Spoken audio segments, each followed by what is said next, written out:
in un abito elegante, una donna che custodisce il bello, una donna felice di essere serpente,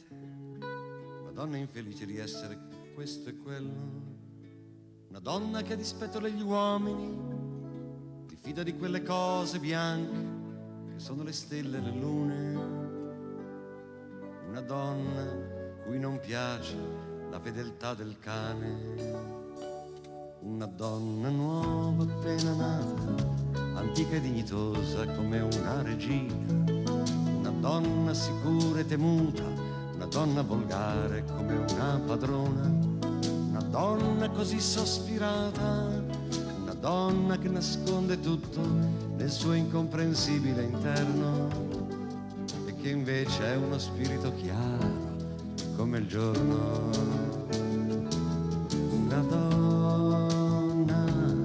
una donna,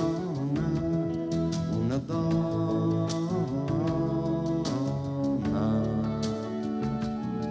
una donna talmente normale che rischia di sembrare originale, uno strano animale così debole e forte, in armonia con tutto, anche con la morte. Una donna così generosa, una donna che sa accendere il fuoco, che sa fare l'amore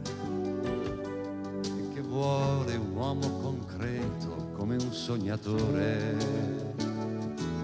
Una donna, una donna,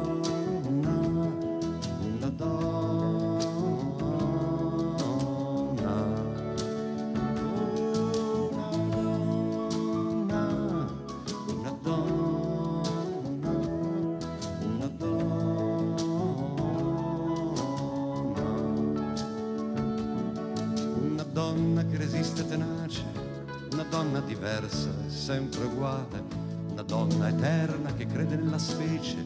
una donna che si ostina ad essere immortale, una donna che non conosce quella stupida emozione più o meno vanitosa, una donna che nei salotti non fa la spiritosa. E se questo bisogno maledetto lasciasse in pace i suoi desideri, e se non le facessero più effetto i finti amori dei corteggiatori, allora ci saremmo anche noi uomini e un mondo di donne talmente belle da non aver più bisogno di uniformarsi all'immagine del nostro sogno. Una donna, una donna.